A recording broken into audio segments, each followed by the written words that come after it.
One of the reasons social anxiety is so hard to live with is because you aren't sure when or if it will go away. I struggled with this immensely. When I was diagnosed with social anxiety, all I wanted was confirmation that I could be free, that I could live a normal life once again. And the good news is that you can live a normal life again.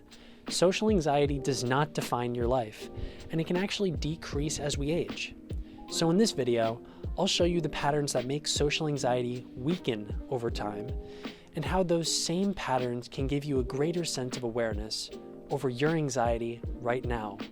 The first reason social anxiety tends to decrease as we age is because our identity begins to stabilize as we get older.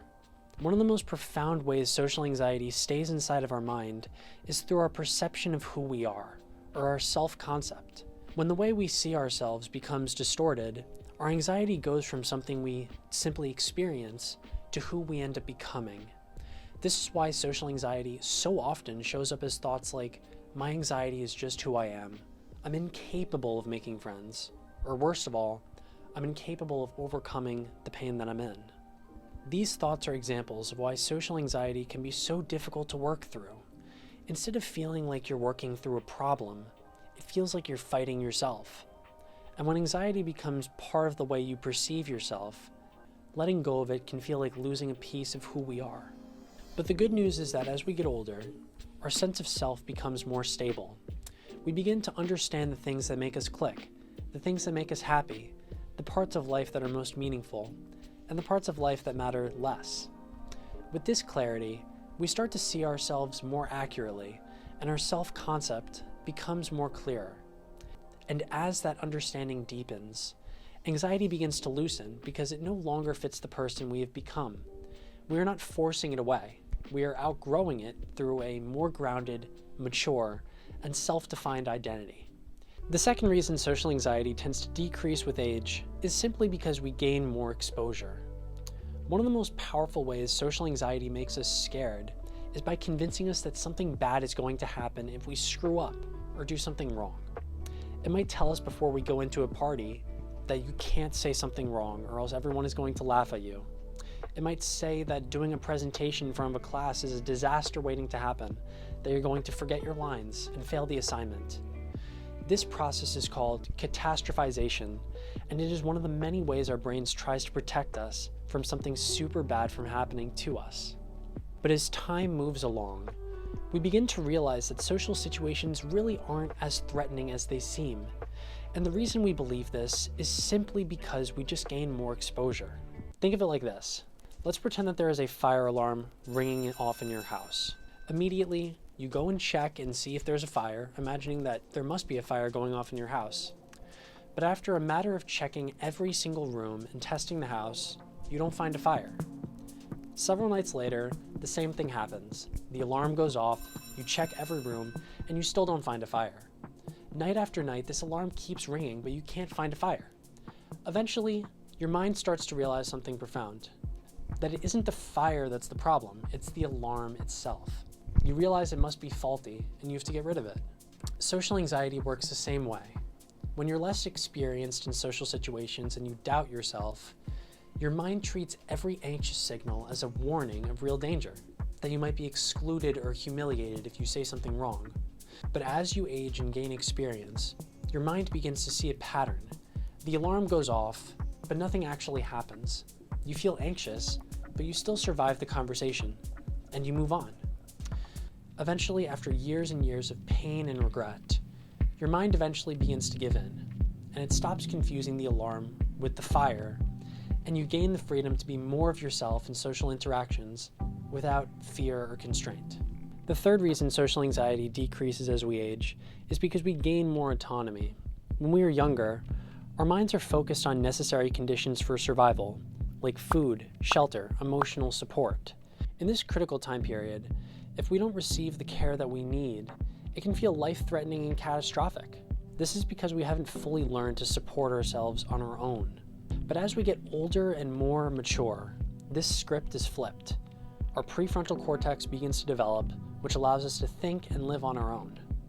This independence makes us less dependent on other people for our support, which makes rejection and exclusion feel less catastrophic than it would be before.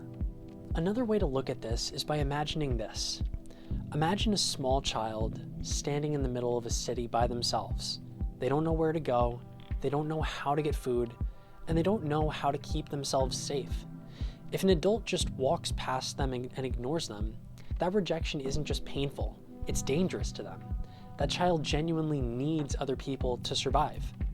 But now imagine that same person as an adult. They know how to feed themselves, make money, find shelter, and solve problems on their own. If someone walks past them and ignores them, it might still hurt, but it doesn't threaten their survival.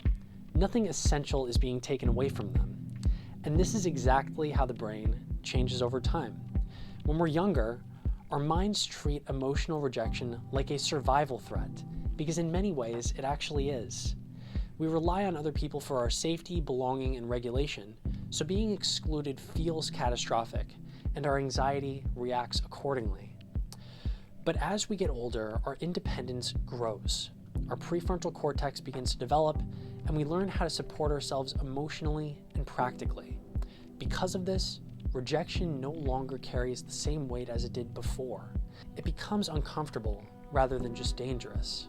So, on the whole, social anxiety eases not because people stop judging us, but because our brain stops believing that their approval is required for our survival. The fourth reason social anxiety decreases as we age is because we are more focused on our responsibilities and our goals. As children, we have very few responsibilities. Going to school, doing our homework, playing a sport, and being nice to other people.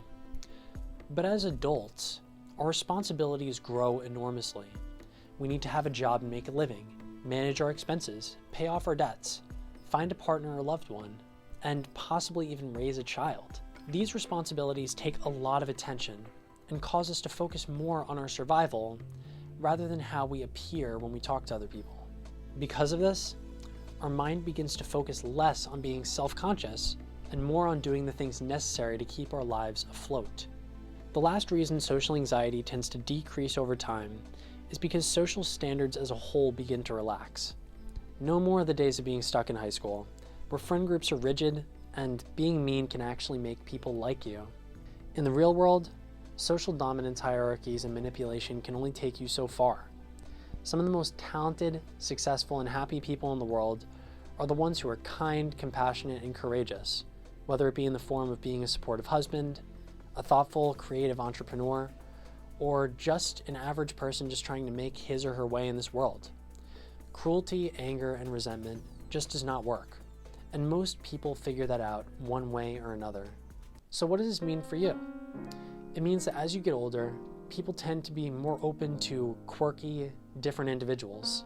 They tend to be less dismissive of people who were the bullied kids in high school and are more supportive of other people who are in need of help. These things make social anxiety tends to decrease over time because it helps us realize that people aren't really as mean as they used to be. So when you step back and you look at all of this together, a clearer picture begins to form. Social anxiety doesn't decrease with age because people magically become confident. It fades because the conditions that keep it alive slowly lose their power. Your identity becomes clear, you gain more exposure, you become more responsible, and lastly, you become more open. I started this channel because when I was struggling with social anxiety, I desperately wished I had known someone else who was going through the same thing. I wish I had a place where I could hear these ideas and feel less alone in my experience, and that's why this space exists. If this video resonated with you, I encourage you to leave a comment. And if you want to continue learning how to recover from social anxiety in a deeper way, you can visit my blog at socialanxietyhaven.com, where I write extensively about identity, shame, and long-term healing. And if you'd like more videos like this, consider subscribing so we can keep working through this together. Thanks everyone, and I'll see you all next time.